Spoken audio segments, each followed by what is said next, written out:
Hello दोस्तों, जैसा कि हमने गति के प्रथम समीकरण, द्वितीय समीकरण और तृतीय समीकरण को बताया। प्रथम, द्वितीय, तृतीय समीकरण को समझने के बाद आज हम उस पर सवाल देखेंगे और आज कुछ सवाल बताएंगे। जैसे 4-5 सवाल हम बताएंगे और 4-5 सवाल पे आपके सारे कॉन्सेप्ट क्लियर हो जाएंगे। एक बात समझिएगा, सारी चीजें। सबसे पहली बात आप ये समझ लीजिए कि हमारे पास 3 समीकरण होते हैं। पहले समीकरण को हम लोग क्या कहते हैं, वी स्क्वायर।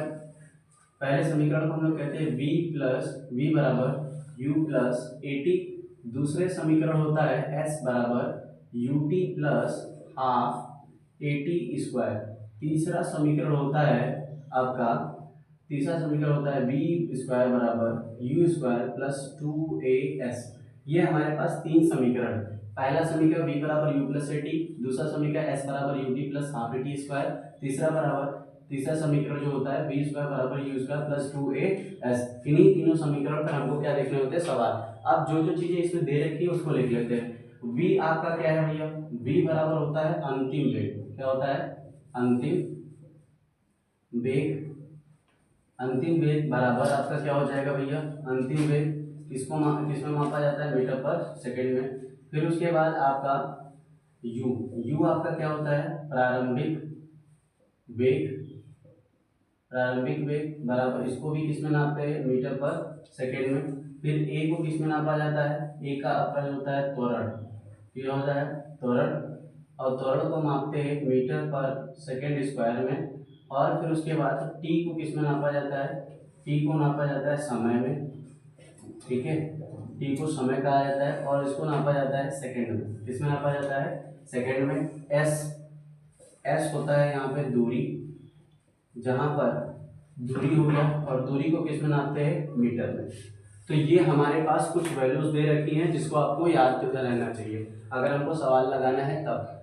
v बराबर अंतिम वेग जिसको मीटर पर सेकंड में नापते हैं, u बराबर प्रारंभिक वेग जिसको मीटर पर सेकंड में नापते हैं, a बराबर त्वरण जिसको मीटर पर सेकंड स्क्वायर में नापते हैं, t बराबर समय होता है जिसको सेकंड में, और s बराबर दूरी जिसको मीटर में। अब यहाँ पे इतनी बातें बताने के बाद आते हैं सवाल पर। एक बात ध्यान में रखिएगा, कभी कोई भी वस्तु का जो पहले वेग मिलता है वो आपका प्रारंभिक वेग होता है, और जो वेग हमें उसके बाद मिलता है वो वेग क्या होता है, अंतिम वेग। हमने क्या बोला, यदि कोई कार चल रही है या प्रारंभिक वेग से चली, तो प्रारंभिक वेग से या विरामा अवस्था चली या स्थिर अवस्था चली, तो वहां पे उसका प्रारंभिक वेग 0 होगा। क्या होगा, 0। तो फिर उसके बाद 25, 30 जो भी वेग प्राप्त करेगी वो उसका क्या होगा, अंतिम वेग।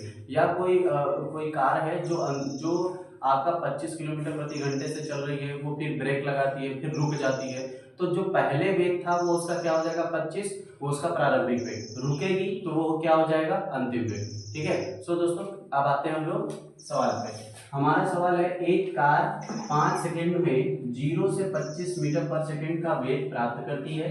कार का त्वरण ज्ञात कीजिए। कार का क्या ज्ञात कीजिए, त्वरण। अब हमारे पास जो वैल्यू दे रखी है क्वेश्चन, उसको हम लोग सबसे पहले लिखेंगे। अब हमारे पास जो भी वैल्यू दे रखी होती है उसको हम लोग लिखते हैं। सबसे पहले t बराबर क्या दे रखा है भैया, t बराबर दे रखा है 5 सेकंड, और फिर उसके बाद 0 से 25 मीटर पर सेकंड का वेग प्राप्त करती है। तो u बराबर क्या हो जाएगा, 0, और v बराबर क्या हो जाएगा, 25। v बराबर क्या हो जाएगा, 25 मीटर पर सेकंड। और आपको क्या पूछ रहा है, प्राप्त करती है कार का त्वरण, a पूछ रहा है। तो अभी हमने थोड़ी देर पहले आपको बताया कि भैया जो वेग हमें पहले मिलेगा वो प्रारंभिक वेग, जो बाद में मिलेगा वो अंतिम वेग। पहले क्या मिला, 0, तो ये प्रारंभिक वेग। बाद में क्या मिला, 25, ये क्या हो गया, अंतिम वेग। तो हमारे पास फार्मूला आप देखिए यहाँ पे, हमारे पास v है u है t है, तो a निकल जाएगा, आराम से निकल जाएगा, तो हम लोग a निकाल लेंगे। तो गति के प्रथम समीकरण से किससे निकालेंगे भैया, गति के प्रथम समीकरण से। अब गति के प्रथम समीकरण से निकालना है, तो गति के प्रथम समीकरण क्या है भैया, v बराबर u प्लस ए टी है। तो v आपका कितना दे रखा है, v की वैल्यू 25, u की वैल्यू कितनी है, 0, प्लस a की वैल्यू कितनी है, कुछ नहीं, a निकालना है, और t की वैल्यू कितना है, 5। तो आपको पता है कि किसी भी, अच्छा, कोई भी अंक में अगर हम 0 प्लस करते हैं तो उस पर कोई भी इफेक्ट नहीं पड़ता है। तो हमारे पास क्या हो जाएगा, 5a। अब हमारे पास 5a आ गया और हमें a चाहिए, तो a बराबर क्या हो जाएगा, 25/5 या 25/5, जैसे 5 एकम 5, 5 पचे 25, तो a बराबर कितना आ जाएगा 5। और त्वरण को किसमें नापा जाता है, मीटर पर सेकंड स्क्वायर में। मात्रक आपको जरूर लिखना है, मात्रक भूलना नहीं। तो ये आपका हो गया सवाल। तो सो दोस्तों एक सवाल फटाक से स्क्रीनशॉट लेंगे और हम लोग आगे बढ़ेंगे।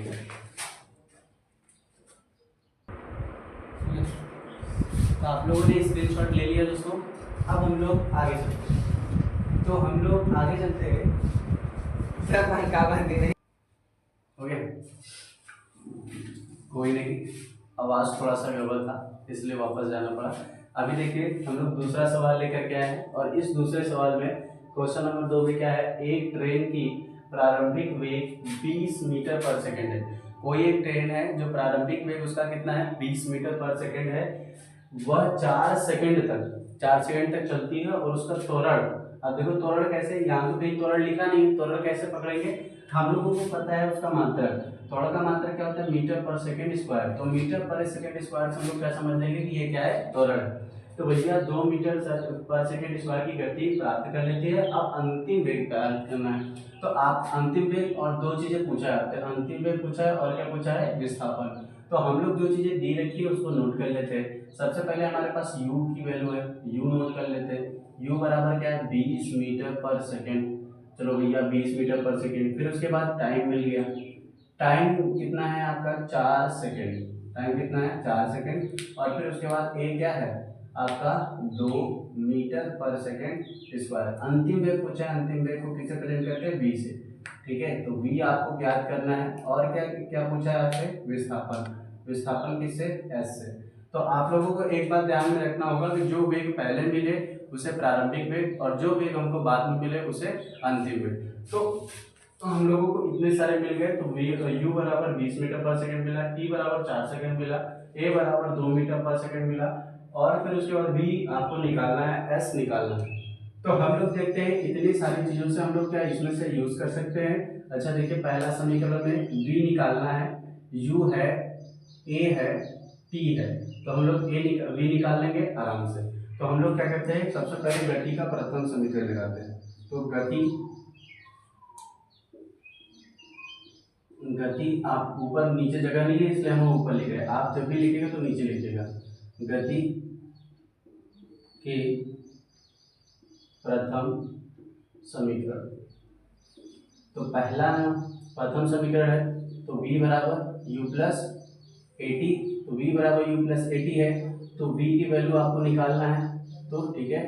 और u की वैल्यू कितना दिया है 20, प्लस a की वैल्यू कितना दिया है 2, t की वैल्यू कितना दिया है 4, तो v बराबर 20 प्लस 2 चौक 8, तो v बराबर कितना आ गया भैया 28 मीटर पर सेकंड। ठीक, ये हमारे पास अंतिम वेग निकल करके आ गया। अब हमको निकालना क्या है विस्थापन।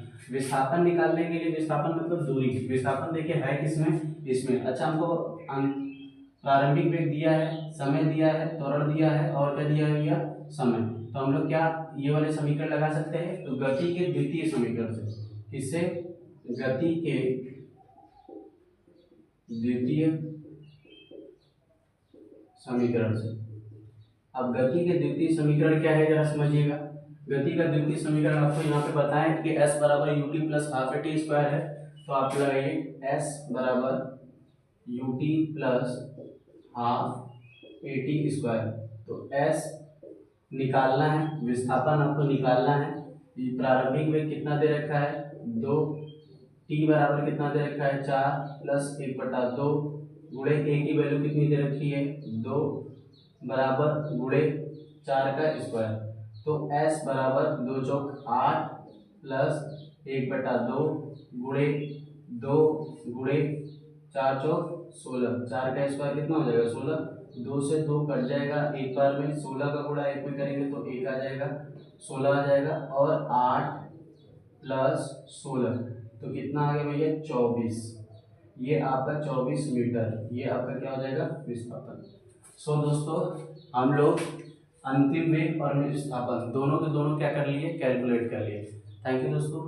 एक और सवाल नेक्स्ट करते हैं, फिर उसके बाद हम लोग आगे वीडियो चलेंगे। अब तीसरा प्रश्न, दूसरा का स्क्रीनशॉट आप लोगों ने ले लिया होगा। तीसरे प्रश्न में हम लोगों ने क्या देखा है, तीसरे प्रश्न, एक वस्तु 10 मीटर पर सेकेंड की प्रारंभिक वेग से चलती है। 10 मीटर पर सेकेंड की प्रारंभिक वेग से, तो u बराबर कितना मिल गया भैया, 10 मीटर पर सेकेंड के प्रारंभिक वेग से चलती है अगर 2 मीटर पर सेकेंड स्क्वायर, अब ये त्वरण है तो a बराबर क्या मिल गया आपको, 2 मीटर पर सेकेंड स्क्वायर के त्वरण हो और दूरी कितना हो, 100 मीटर। दूरी आपका किसे प्रेजेंट करते हैं, s से, तो आपका कितना 100 मीटर। तो अंतिम वेग ज्ञात करना है, तो क्या ज्ञात करना है भैया, अंतिम वेग, v की वैल्यू निकालनी है। अब जरा देखिए हमारे पास किस फार्मूले पे ये फिट हो रहा है। आगे ये इस वाले में तो दूरी है ही नहीं, तो ये तो वैसे ही कट गई। तो इस वाले में दूरी है मगर आपके पास 3 वैल्यू दे रखा है। एक आपका कौन सा, चलो भैया दूरी की वैल्यू दे रखा है, प्रारंभिक वेग की वैल्यू दे रखा है, त्वरण की वैल्यू दे रखा है, लेकिन समय की वैल्यू नहीं दे रखा, तो ये भी क्या हो जाएगा, नहीं लगेगा। तो प्रथम और द्वितीय समीकरण आपके नहीं लगेंगे, लगेगा कौन सा, तृतीय समीकरण। तो तृतीय समीकरण क्या हो जाएगा, v स्क्वायर, तो हम यहाँ पे लिख लेते हैं गति का तृतीय समीकरण, गति का तृतीय समीकरण। अब गति का तृतीय समीकरण है, तो गति के तृतीय समीकरण में आप क्या लगाओगे, v स्क्वायर बराबर u स्क्वायर प्लस 2as। तो v स्क्वायर की वैल्यू क्या आ गई भैया आपको, v स्क्वायर, u की वैल्यू क्या रखेंगे, 10 का स्क्वायर प्लस 2 इंटू a की वैल्यू 2 इंटू s की वैल्यू 100। तो आपको पता है 10 का स्क्वायर 100, 10 का स्क्वायर 100 होगा, प्लस 2 दूना के 4, 4 का 100 में गुणा करेंगे तो कितना, 400। तो v स्क्वायर बराबर आपका कितना आ जाएगा भैया, v स्क्वायर बराबर 500, फिर v बराबर क्या आ जाएगा, 500 मीटर। अच्छा, आप चाहो तो इतने पे छोड़ सकते हो, वर्गमूल करनी में 500 लिख के छोड़ सकते हो, लेकिन अगर आपको वर्गमूल विधि आती है, क्या आती है, वर्गमूल विधि लगाने आती है, ठीक है, तो वर्गमूल विधि से आप इसका वर्ग निकालोगे, क्या निकालोगे, वर्ग, और इसका वर्ग निकालोगे तो आएगा आपका v बराबर 22.36 मीटर। तो ये आपका आंसर होगा। सो दोस्तों थैंक यू, आपके लिए सारी चीज़ें हैं, और आपको अगर वीडियो अच्छी लगी हो तो लाइक करें, सब्सक्राइब करें एंड कमेंट करें, और जो भी परेशानियां हो बतावे, कमेंट करें, आपकी सारी परेशानियों का हल होगा।